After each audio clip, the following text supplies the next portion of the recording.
Welcome! Growing up Asian in America, people often assume we're all the same. Chinese, Japanese, Korean, whatever.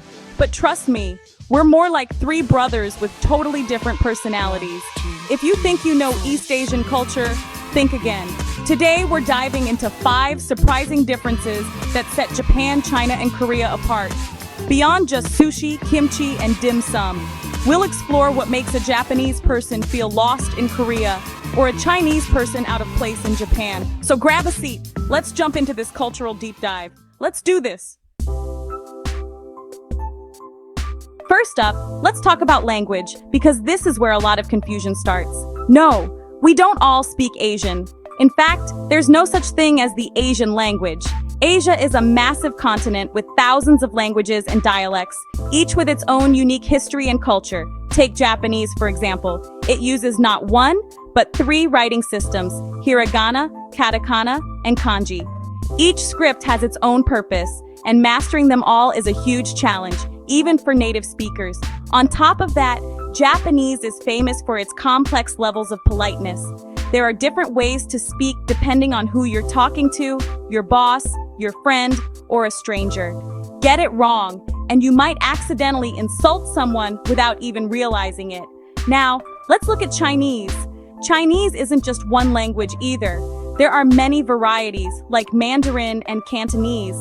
What they have in common is a writing system made up of thousands of unique characters, each with its own meaning and pronunciation. And here's the kicker. Chinese is a tonal language. That means the pitch or tone you use can completely change the meaning of a word. Say ma the wrong way, and you might call your mom a horse, or even scold someone by accident.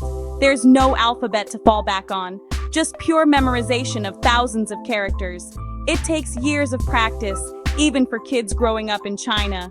Korean, on the other hand, is a bit different. King Sejong created Hangul, a logical and scientific alphabet that's so straightforward, you can learn to read it in a single day.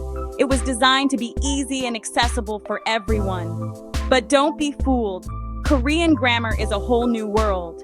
The sentence structure is almost the opposite of English, and using the right honorifics is essential to show respect, especially to elders and people in authority.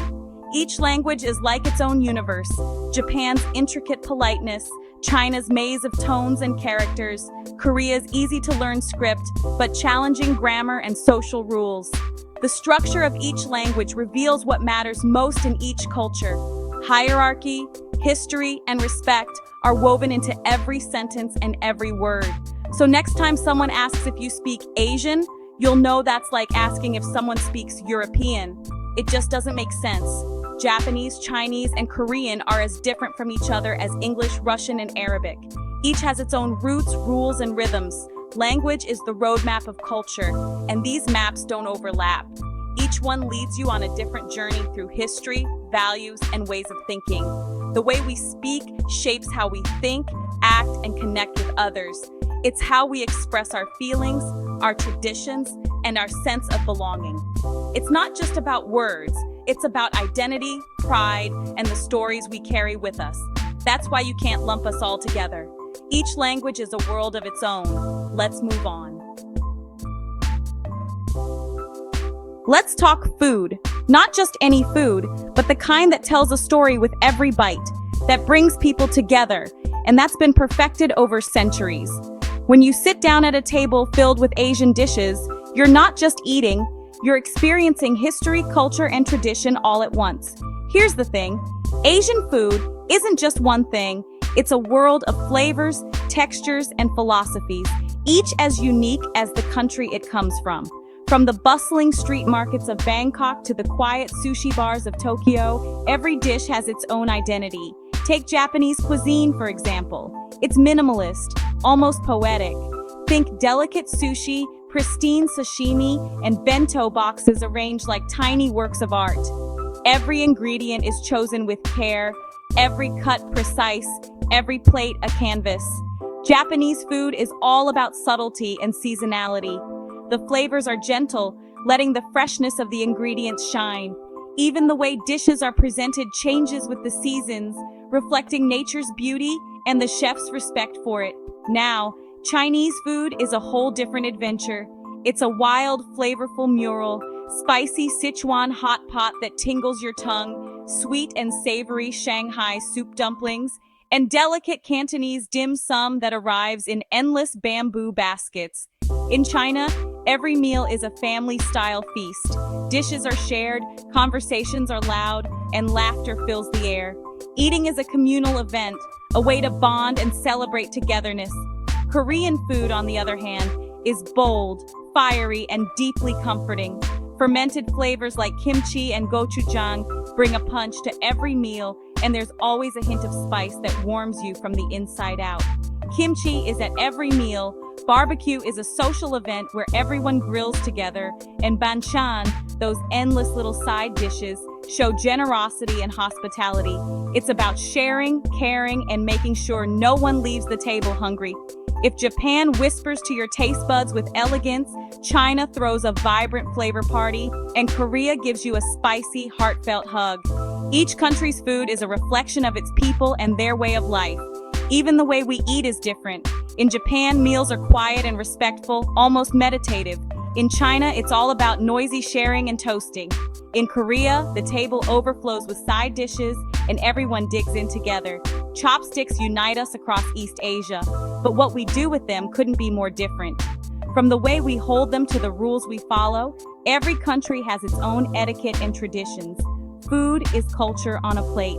Each country tells its own story, shaped by geography, history, and the people who cook and eat together. Every dish is a chapter in a much bigger narrative. So next time you order Asian food, remember, it's not just one cuisine. It's a whole continent of flavors, each with its own traditions, techniques, and tales to tell. The philosophy behind every dish is unique. Whether it's the Japanese pursuit of harmony, the Chinese celebration of abundance, or the Korean spirit of togetherness, you can taste the difference in every bite. It's not just about eating, it's about how you connect, how you share, and how you create memories around the table. Food is the heart of every gathering. That's the real flavor of East Asia. Hungry yet? Let's keep going and discover even more. Let's talk about work culture, a force that shapes daily life in Japan, China, and Korea in ways both subtle and dramatic. All three countries are famous for their long working hours, but the reasons behind those late nights are surprisingly different, rooted in history, values, and ambition. In Japan, the salaryman culture is legendary.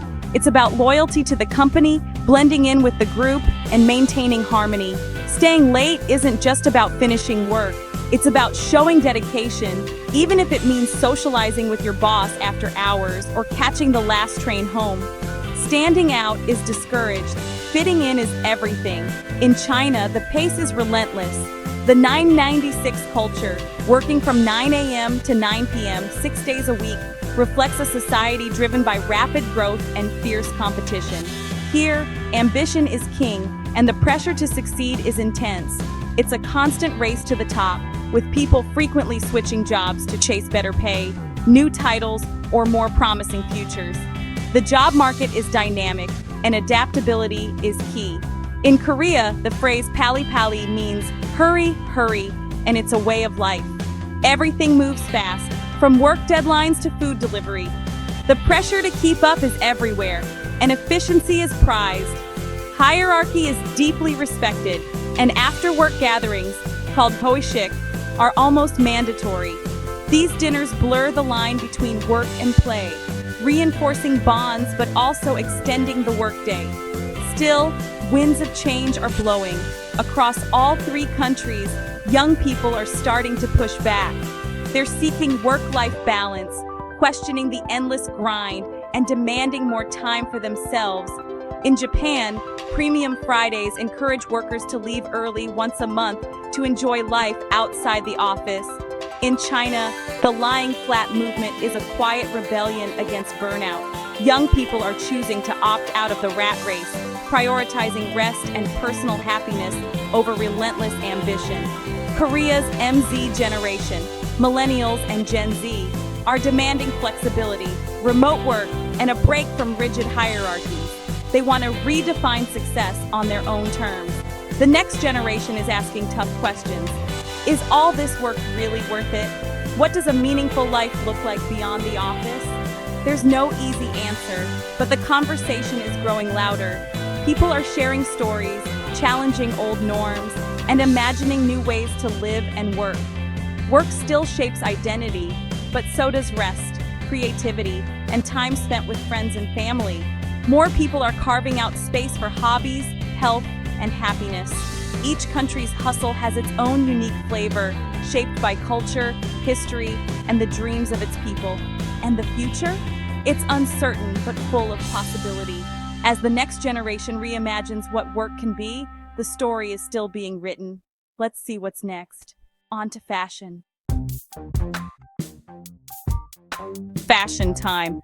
Japan, China, and Korea each have a unique style story. Japan is fearless, Harajuku street style, avant-garde designers, and the timeless kimono. It's art and tradition side by side. China blends Western luxury with a revival of traditional elements, guochao, modern kipaos, dragon-embroidered hoodies, and a new pride in Made in China. Korea? It's the global trendsetter. K-pop idols dictate what's cool, clean lines, oversized fits, and effortless chic. The hanbok is for special occasions, but K-fashion rules the streets. Each country's fashion is a window into its soul. Japan's creativity, China's rediscovery, Korea's trend-setting energy. Tradition and modernity dance together in every outfit. What you wear says who you are and where you come from. Next time you get dressed, ask Harajuku, guochao, or K-pop. Fashion isn't just clothes, it's culture in motion, and it's changing every day. Let's talk etiquette. Social etiquette, the invisible rules that keep society running. In Japan, harmony is everything. Be polite, avoid conflict, bow with care, and never stand out too much. Gift giving is an art, and humility is key. China runs on guanxi, relationships, and mianzi, face. Your network is your lifeline, and saving face is crucial. Never embarrass someone in public. Reputation is everything. Korea is all about hierarchy and respect, especially for elders. Age determines how you speak, act, and even eat. Pour drinks with 2 hands and always show deference. Each country values respect, but the rules are different. Japan, subtle harmony. China, strategic relationships. Korea, strict hierarchy. Mess up, and you'll stand out for all the wrong reasons. Understanding these unwritten rules is the key to fitting in. It's not just about manners, it's about belonging. Respect looks different everywhere, but it always matters. Let's wrap up. There you have it. 5 big differences between Japan, China, and Korea. From language to food, work, fashion, and etiquette, each country is a world of its own. They're neighbors, but their cultures are galaxies apart. Understanding these differences makes you a better traveler and a better global citizen. See the people, not the stereotypes. Thanks for watching. Like, subscribe, and tell us which difference surprised you most. Until next time, stay curious and keep exploring.